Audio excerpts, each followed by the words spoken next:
Vous avez pu le constater, la nuit du 17 au 18 décembre 2023, nous avons connu un choc en se réveillant avec l'incendie et l'explosion du dépôt pétrolier de Conakry. Et à la suite de cela, sur instruction du président de la République, chef de l'État, le pôle économique et financier élargi à la Banque centrale ont été instruits de trouver des solutions de sortie de crise. Et en situation de crise, il faut prendre des mesures, et des mesures concrètes qui peuvent s'articuler sur des mesures à court terme, à moyen terme et à long terme. Mais nous étions en fin d'exercice. On avait agrégé des données macroéconomiques qui étaient alignées sur une perspective économique viable à la sortie de 2023. Mais très malheureusement, cet incendie a désorganisé ces données et ces agrégats macroéconomiques, et de sorte qu'aujourd'hui, l'État, dans ses premières mesures à prendre, doit faire recours à son banquier qui est la Banque centrale, de manière concertée. Comment la Banque centrale peut aider à relever le défi en apportant un financement au budget de l'État.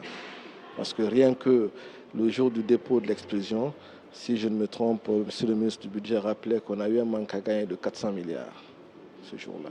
Donc cela dit, il va falloir financer le déficit. Il va falloir financer les questions urgentes.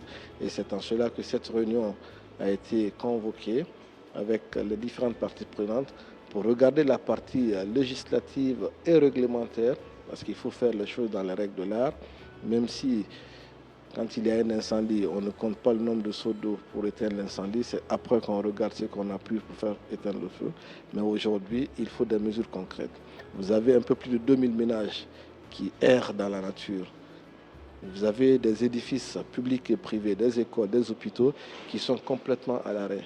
Et il faut prendre des responsabilités, il faut prendre des mesures urgentes. Au niveau des partenaires techniques et financiers, nous avons ouvert des discussions avec le FMI, où ces discussions-là sont prometteuses. Avec la Banque mondiale, vous avez aussi suivi. Les perspectives sont porteuses d'espoir. Mais ce sur quoi nous pouvons compter, ce sont nos mesures internes immédiates.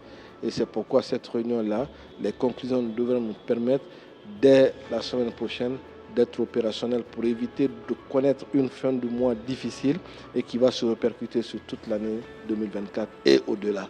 Parce que cette crise-là aura des conséquences au-delà de 2 ans.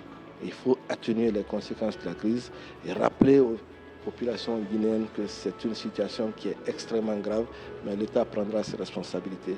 Donc la conscience collective doit être sensibilisée sur l'unité, sur le rassemblement, et le pôle économique et financier élargi au secteur bancaire à travers la Banque centrale prendront toutes les dispositions pour que l'économie puisse fonctionner dans un plan de relance d'urgence pour faire face aux conséquences. C'est une question qui arrive souvent, qu'on pose souvent. Ce n'est pas une loi de finances rectificative. Lorsque les données changent, les gens pensent souvent qu'il faut faire des lois de finances rectificatives quand c'est négatif.